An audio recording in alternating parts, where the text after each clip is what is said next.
रहा है हमसे छुपा कर या फिर उसको बाईपास करके उस केस में हम उनको रिजेक्ट कर देंगे अथवा एक ही फैमिली के पास करेंगे। Thank you sir. इसलिए मुझे ऐसा लगता है कि हल्द्वानी में भी नजूल की प्रॉपर्टीज काफी हैं, इस बीच जिसपे प्राधिकरण ने प्रशासन ने कब्जा लिया है, और कुछ सरकारी जमीनें गौलापार के एरिया में भी हैं, और हाउसिंग आज की तारीख में बड़ी नीड बन चुकी है। तो अन्य शहरों में तो कुमाऊं के ये प्रोजेक्ट चल रहे हैं, सितारगंज में भी चल रहा है, रुद्रपुर में भी चल रहा है, जिसको अफोर्डेबल हाउसिंग आप कह सकते हैं, वो यहाँ पे हम लोग फिलहाल नहीं चला रहे हैं।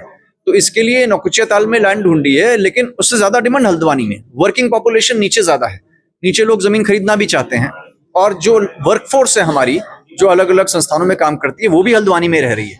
उनकी नीड्स को एड्रेस करने के लिए भले ही चाहे छोटा पॉकेट हो, लेकिन 7-8 लाख का वहां पे कोई मकान कोई अफोर्ड कर सके, जिसका लोन भी मिल जाए, उसको चिन्हित करने के लिए डीपीआर बनाने के लिए प्राधिकरण से मैंने कहा हमसे छुपा कर या फिर उसको बाईपास करके उस केस में हम उनको रिजेक्ट कर देंगे अथवा एक ही फैमिली के पास करेंगे। Thank you sir. इसलिए मुझे ऐसा लगता है कि हल्द्वानी में भी नजूल की प्रॉपर्टीज काफी हैं, इस बीच जिसपे प्राधिकरण ने प्रशासन ने कब्जा लिया है, और कुछ सरकारी जमीनें गौलापार के एरिया में भी हैं, और हाउसिंग आज की तारीख में बड़ी नीड बन चुकी है। तो अन्य शहरों में तो कुमाऊं के ये प्रोजेक्ट चल रहे हैं, सितारगंज में भी चल रहा है, रुद्रपुर में भी चल रहा है, जिसको अफोर्डेबल हाउसिंग आप कह सकते हैं, वो यहाँ पे हम लोग फिलहाल नहीं चला रहे हैं। तो इसके लिए नौकुचिया ताल में लैंड ढूंढी है, लेकिन उससे ज्यादा डिमांड हल्द्वानी में। वर्किंग पॉपुलेशन नीचे ज्यादा है, नीचे लोग जमीन खरीदना भी चाहते हैं, और जो वर्कफोर्स है हमारी, जो अलग अलग संस्थानों में काम करती है, वो भी हल्द्वानी में रह रही है।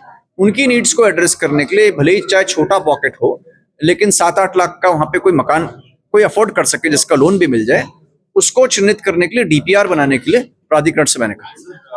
प्राधिकरण से फॉर्मली भी अप्रूव हो जाएंगे, तो अगली जो बोर्ड बैठक होगी उसमें जो स्वीकृतियां पूर्व में निर्गत कर दी गई हैं, उनके उसी फोटोग्राफ पे सुपर इम्पोज करते हुए कि आज की तारीख में क्या बन रहा है, वो उसको देखा जाए। और अगले बोर्ड बैठक में ये हम पहली स्लाइड इसी को रखेंगे, ताकि जो लॉ चाहता है कि वहां पे हो कि लोगों को रेजिडेंशियल उपयोग के लिए जमीन भी मिले और उसका कोई दुरुपयोग ना हो, दोनों चीजें एक्चुअली पूरी। दूसरे राज्य